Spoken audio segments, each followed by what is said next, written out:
что там?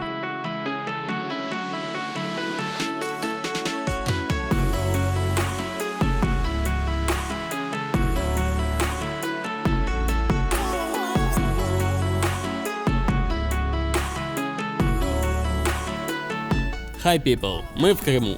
Были мы здесь 7 дней, посетили много локаций, будет интересно. Посещали мы в основном малотуристические и бесплатные места. Сейчас мы находимся в генуэзской крепости Кафа в Феодосийском заливе. Это средневековая крепость 14 века постройки, но от нее осталось немного. 2 стены и 2 башни. Из одной башни видно затонувшее судно. Если вы помните, это турецкое судно «Берх», которое затонуло в 18 году, его отбуксировали сюда и бросили. Вот так и погибнет никому не нужный и печальный Берх.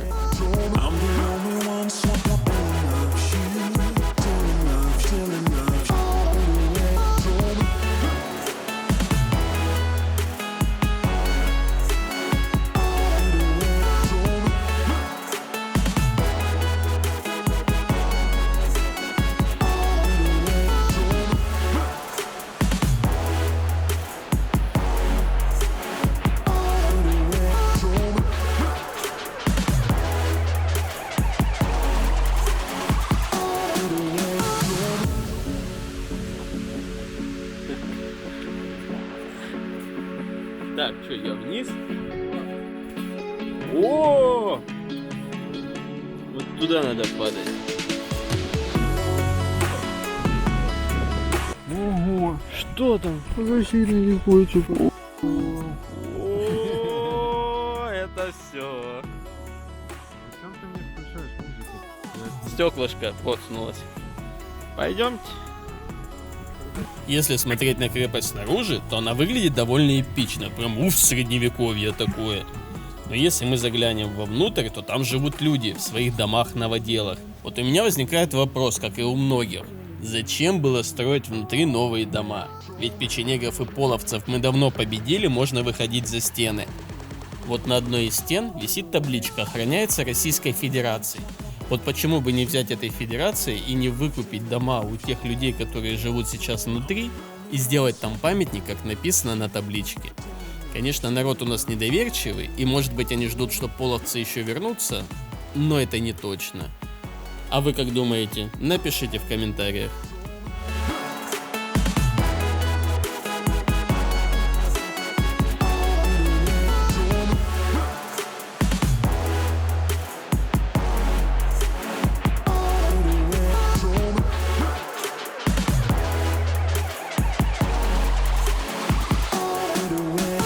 А вот и памятник Афанасию Никитину.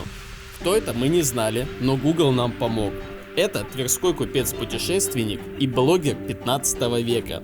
С интернетом раньше, конечно, было туго, и он вел свой блог в виде путевых записей.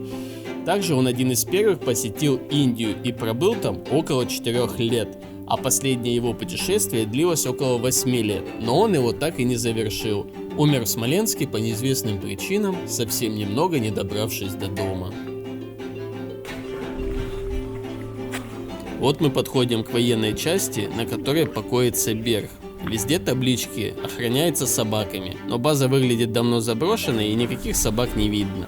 Мы осмотрелись вокруг и не увидели ничего интересного, поэтому двинемся дальше.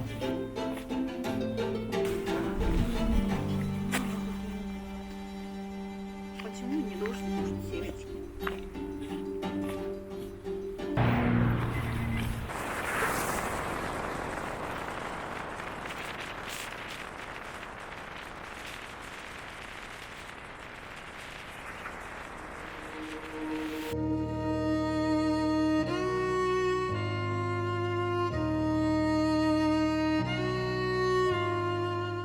Это еще одна генуэзская крепость, но в городе Судак.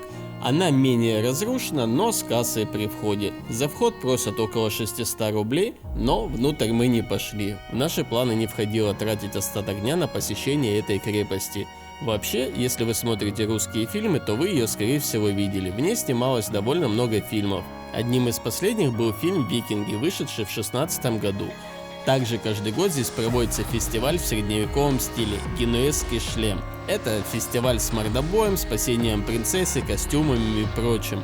Вообще все это звучит довольно весело, возможно в будущем мы его посетим.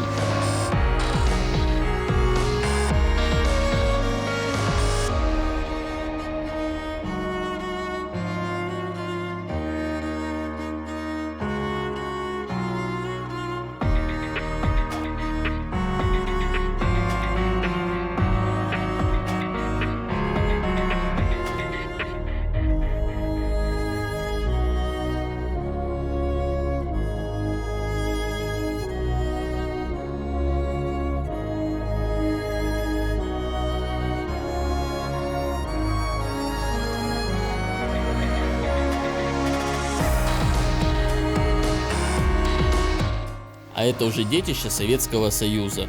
База подводников-аквалангистов «Дельфин». Она могла бы стать самой большой в мире базой аквалангистов, но, к сожалению, не была достроена. Строительство началось еще в 1975 году, но, как мы видим, оно не было завершено. Возможно, все финансирование на строительство базы утекло в Олимпиаду 80-го года. Официальной версии этому нет. Сейчас это уникальное строение разграблено и заброшено.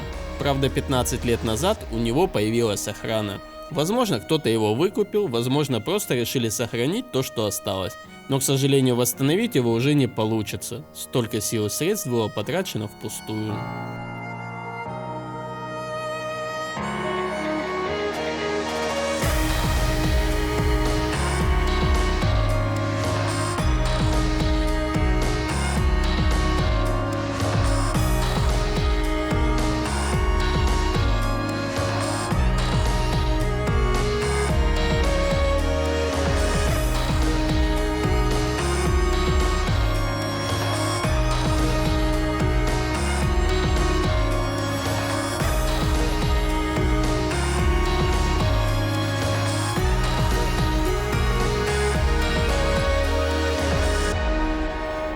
Вот так чудесно мог бы выглядеть дельфин, если бы строительство все же завершили. Вот и подошел к концу наш первый день путешествия, но само путешествие только начинается.